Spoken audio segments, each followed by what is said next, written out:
5.5 കോടി രൂപ ചെലവഴിച്ച് കേരള ക്രിക്കറ്റ് അസോസിയേഷനാണ് കൃഷ്ണഗിരി സ്റ്റേഡിയം സ്ഥാപിച്ചത്. 3000 അടി ഉയരത്തിൽ സ്ഥിതി ചെയ്യുന്ന രാജ്യത്തെ രണ്ടാമത്തെ ഹൈ ആൾട്ടിറ്റ്യൂഡ് ക്രിക്കറ്റ് സ്റ്റേഡിയം എന്ന ഖ്യാതി ഇനി കൃഷ്ണഗിരി സ്റ്റേഡിയത്തിന് സ്വന്തം. ഹിമാചലിലെ ധർമ്മശാലയിൽ മാത്രമാണ് ഇത്രയും ഉയരത്തിൽ സ്റ്റേഡിയം ഉള്ളത്. അന്താരാഷ്ട്ര നിലവാരമുള്ള സ്റ്റേഡിയത്തിൽ ബാറ്റിംഗ് പിച്ചാണെങ്കിലും പേസ് ബൗളർമാർക്കും ഗുണകരമാകുമെന്നാണ് വിദഗ്ധ അഭിപ്രായം.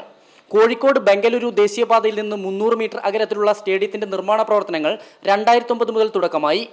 പവലിയൻ ഉൾപ്പെടെയുള്ളവയുടെ അവസാന മിനുക്കുപണികൾ ഇപ്പോൾ നടക്കുന്നു. അന്താരാഷ്ട്ര നിലവാരമുള്ള സ്റ്റേഡിയങ്ങളിലെ എല്ലാവിധ സൗകര്യങ്ങളും ഇവിടെ ഒരുക്കുമെന്ന് KCA സംസ്ഥാന പ്രതിനിധി TR ബാലകൃഷ്ണൻ. ഇൻഡോർ സ്റ്റേഡിയത്തിൻ്റെ പണികൾ നടന്നുകൊണ്ടിരിക്കുകയാണ്. അതായത് ഏത് മഴയത്ത് പോലും ഇവിടെ കളി നടത്തുവാൻ കുട്ടികൾക്ക് പ്രാക്ടീസ് ചെയ്യാനുള്ള സാഹചര്യം ഉണ്ടാവും. അതുപോലെ ഈ വരുന്ന BCCI മീറ്റിങ്ങിൽ ഇത് ഒരു സോണൽ അക്കാഡമിയായിട്ട് പ്രഖ്യാപിക്കപ്പെടാൻ ഒരു ചാൻസ് ഉണ്ട്. അതിനും കൂടിയുള്ള തയ്യാറെടുപ്പിലാണ് ഇപ്പോൾ KCA നടത്തുന്നത്. Cricket selection committee chairman Sandeep Patil, മുൻ ഇന്ത്യൻ താരങ്ങളായ റോബിൻ സിംഗ്, സുനിൽ ജോഷി തുടങ്ങിയവരുൾപ്പെടെയുള്ള പ്രമുഖർ സ്റ്റേഡിയം സന്ദർശിച്ചിരുന്നു.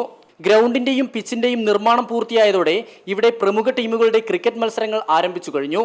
Kerala police, Wayanad press club, revenue വകുപ്പ്, കേരള ക്രിക്കറ്റ് അസോസിയേഷൻ ടീമുകളെ സംഘടിപ്പിച്ച് ഇവിടെ ക്രിക്കറ്റ് ടൂർണമെന്റ് നടന്നു.